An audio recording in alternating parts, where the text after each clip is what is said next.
Hello, friends.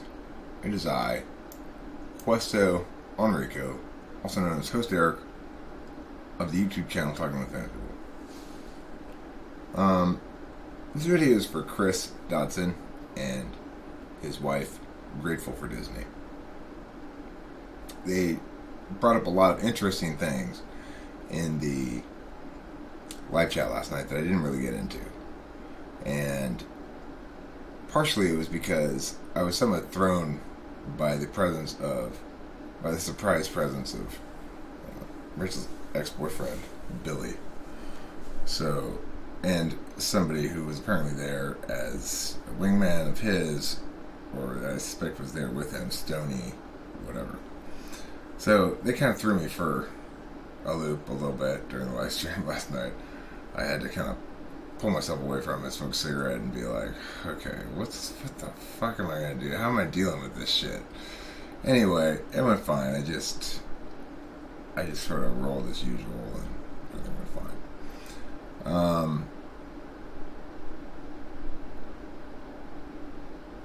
Think about it.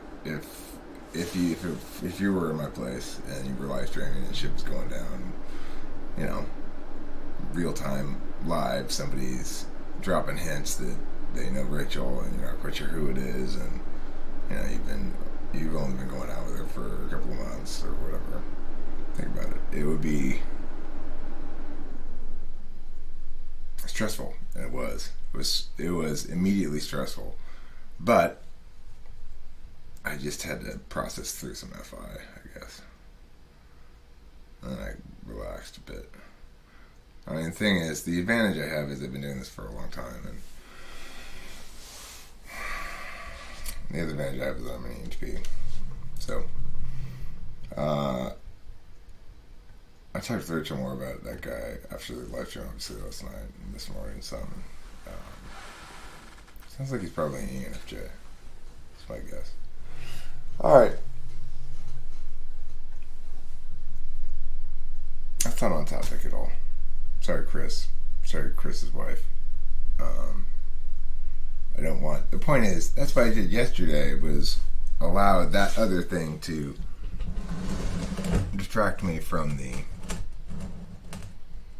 more inherently interesting topic of what to do if you're an ENFP and an ENTP in a relationship, and you both feel like you love each other, but you have the inevitable fighting thing that's going to happen. Well, first let's go over what I would say seems like the inevitable fighting thing, and then I've got a couple of possible solution or ideas, or at least areas of resolutional strategy that I wanted to go over.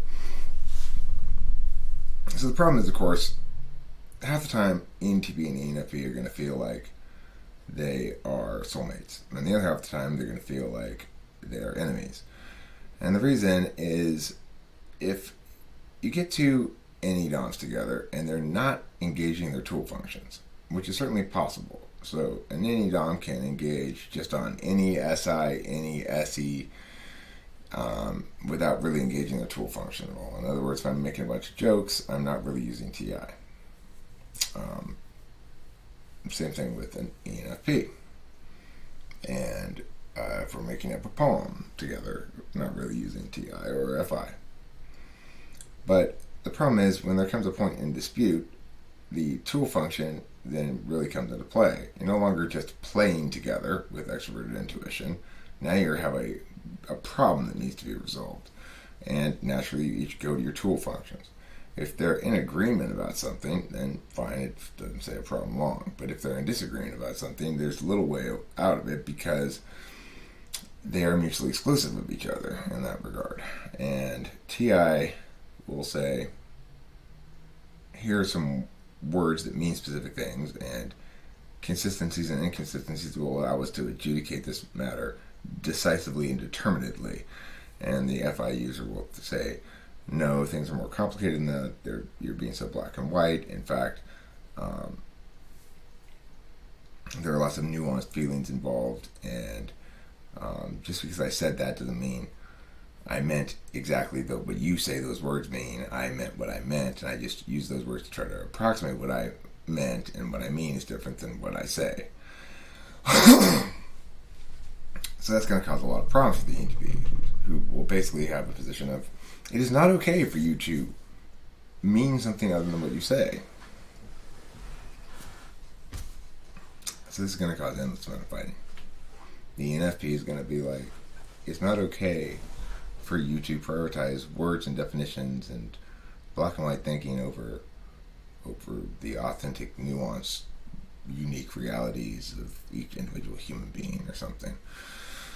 Who knows? Of course, the ENFP is going to be totally wrong about politics, and the ENTP is going to be right. And if the ENFP thinks it's important, then there's going to be endless conflicts over that, because the ENTP is not just going to sit there and listen to bullshit without calling it out at some point. So, you've got endless conflicts. But what I want to talk about is the resolutional approach. So, for Chris and Grateful for Disney, or GFD as we call her in the hood, they both know something about cognitive functions, or at least have access to information about it. Chris has probably full understanding of everything I'm saying as I'm saying it anyway. So in other words, it doesn't take him long to understand all the shit. I'm guessing. He probably already does understand. I've seen him around for a while, it seems like. The only way out of this inherent conflict between the two types is for both of you to make a concerted effort to identify and name instances of function stuckness or frame lock, where you go, okay, here's what I'm doing. Instead of actually doing the thing, describe what the thing is you're doing. You go, I am using TI now to critique this on a consistency ground, or more likely, I am using TI now to insist that TI function as a metaframe under which FI must be subservient, or some other sort of subtle TI trick that we're pulling off. Instead of just doing it, describe it to the other person. Here's what I'm doing. And the other person needs to be able to also do what they're doing. They say, well, here's what I'm doing. I'm using my authentic feelings to justify something that requires another person's involvement. And so on that grounds, I'm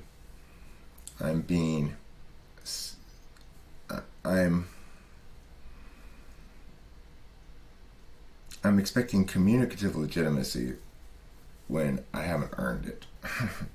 That's what it means to use FI. TI is too much. Using TI too much as a frame lock is to say, I'm insisting on communicative legitimacy and ignoring the fact that there are underlying realities which exist despite and concurrent with the linguistic realities.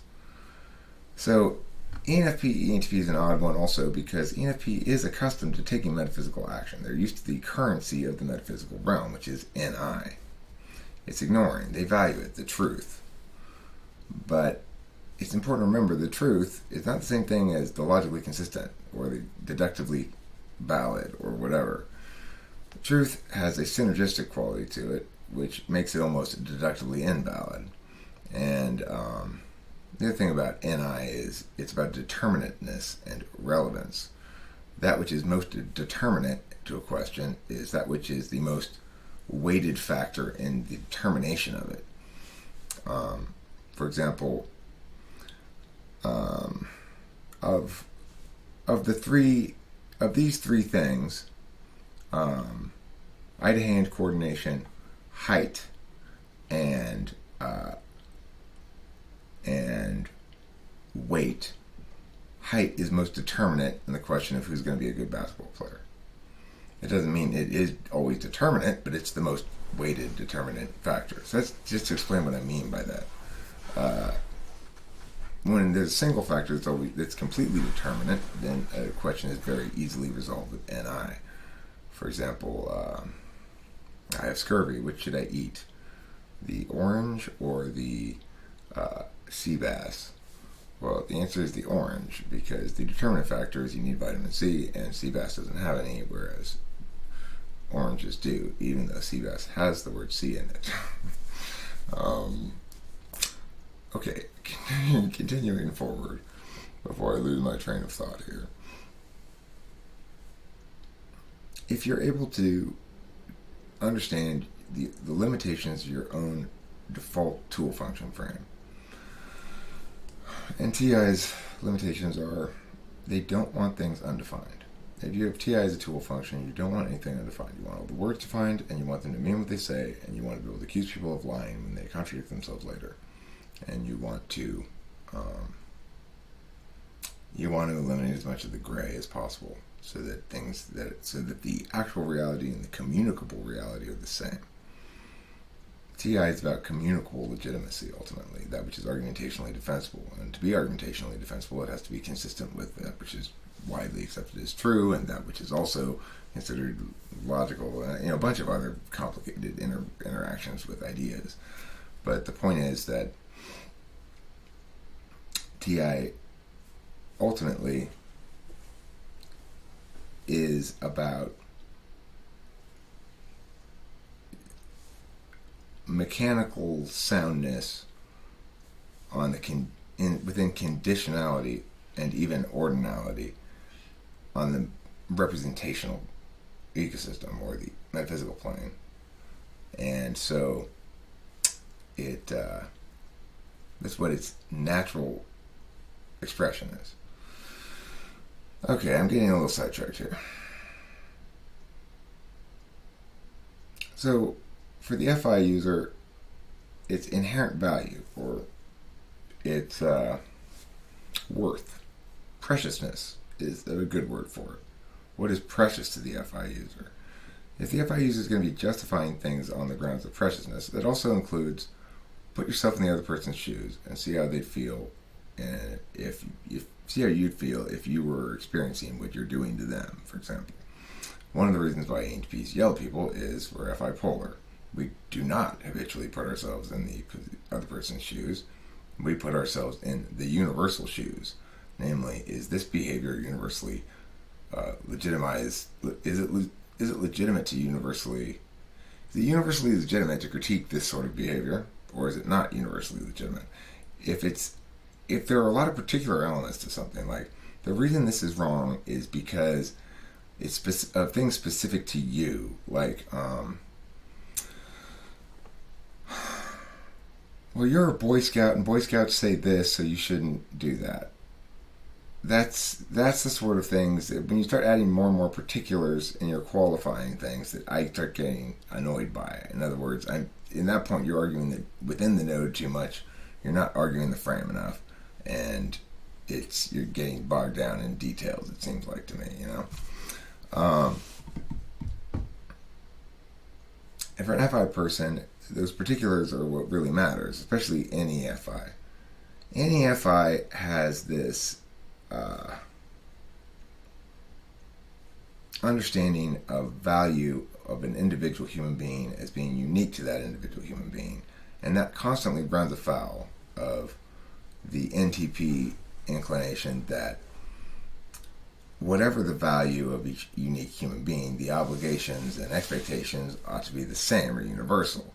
Now, I want to actually go look a little bit at this live chat and see a couple of these comments that they put and go over them specifically, because they asked some good questions and it deserved more of a response than I provided. Let's see.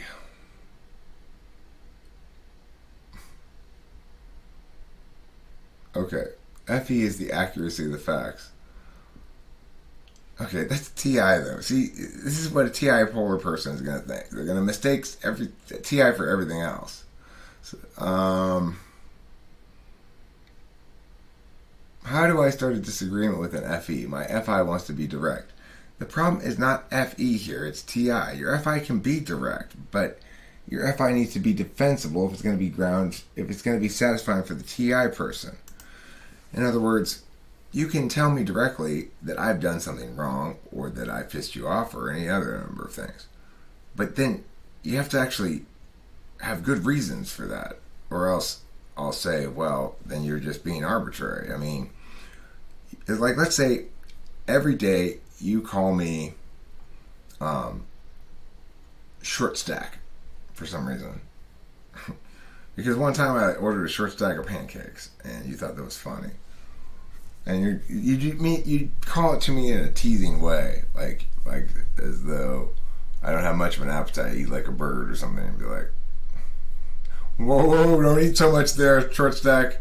Don't order so much there, short stack. 2 tacos, you sure can eat that? Get a load of short stack over here. Alright, so somebody's always doing that shit to me, right? That's,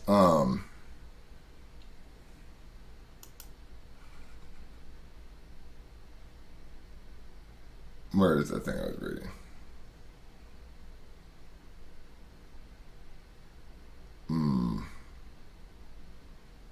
So, okay. Where is that lady's thing? Here. How does a disagreement then if I wants to be direct? So, Tia, your husband doesn't want you to be indirect. He wants you to be fair. And fairness is very important to people who are TI tool, FE third, but it's equally important to FE tool, TI third. Those things want things to be fair. So if you're directly telling your husband something that's negative, you should expect there to be an equivalent response, right?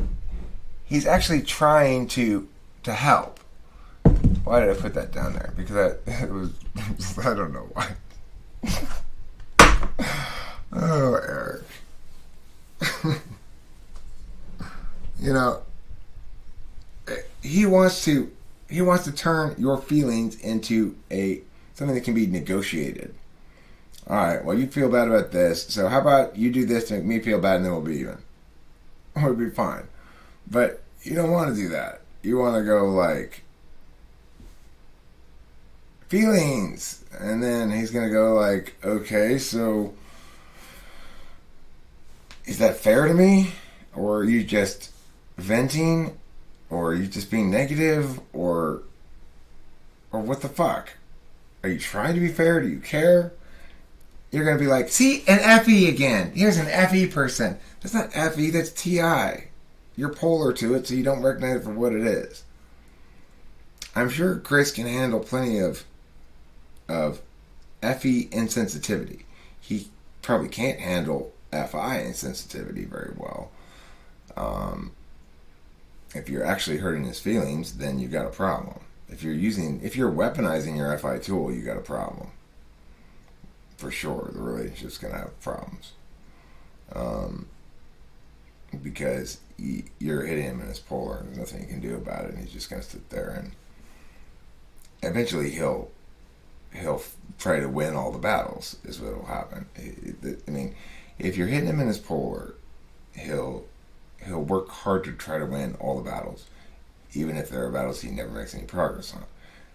And the thing is, I don't know exactly how it works for ENFP, but for ENTP, he's ideating out all the possible different ways he can successfully resolve these things. If you're being stubborn, then he needs to win those battles. He's feeling like, okay, I need to break her on this. Like, she's not acknowledging what's objectively so. She's not working with me.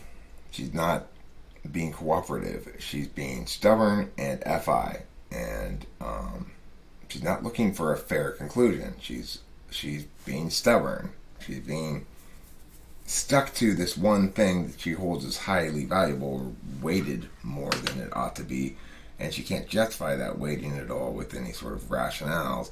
And I can't negotiate with her because it's the end in itself in some sense, but she's using it instrumentally. See, I mean, I don't really get ENFPs well enough to sort of give you a lot of advice, but I guess the advice is mostly to Chris then. You're going to have to describe everything that's happening all the time and agree on the description of what's happening, and then set aside the normative questions till after the description of what's happening has been agreed upon. You got to agree upon a set of facts. If you can't agree upon a set of facts, then you're never going to get anywhere in the interpretation battle. So, and that's going to be a challenge, possibly for ENFP. I don't know if ENFPs particularly like facts to be agreed upon, because that means, okay, words have to mean specific things now. They're not just gestures that I'm making to represent my feelings. They are what I mean, and that's the core conflict between ENFP and ENTP. ENTP is all about words mean things. People don't, and ENFP is all like, people mean things, words don't. So that's a big point of conflict. But I do believe that metacognition is the way to resolving almost all conflicts between people, to the extent that everybody's well aware and fully aware of the functional mechanics and how and why these disagreements are playing out the way they are, and they are willful in their desire to and attempts to describe rather than just reflexively live out those frame locks. Then there's actually potential via metacognition to resolve these sort of things. They insist they love each other, or Chris insists he loves her, or I don't remember, maybe they both insist they love each other, I'm not sure. Assuming they do. Apparently sex is fantastic, and that's great. But it doesn't take dispute between two people for the sex to be fantastic. You can get along great, have an incredibly easy relationship, and also have amazing sex. I would advise, to be perfectly honest, that you guys get divorced and find people of different types. If you fight all the time, you're probably not going to resolve it. But if you're determined not to, then I'd recommend the solvency path that I advised and articulated heretofore in this video. So, Chris and Grateful for Disney. You thought I ignored you last night. You were right. But I didn't ignore you when I rewatched it this morning, and I wanted to make sure that I addressed your questions. So, thank you very much for being in the live stream, and I might make another video in a little while that's also based on somebody else's question from the live stream that I didn't get to last night, but it interested me. Have a pleasant day. Don't forget to eat plenty of cheese, all the other things I say, and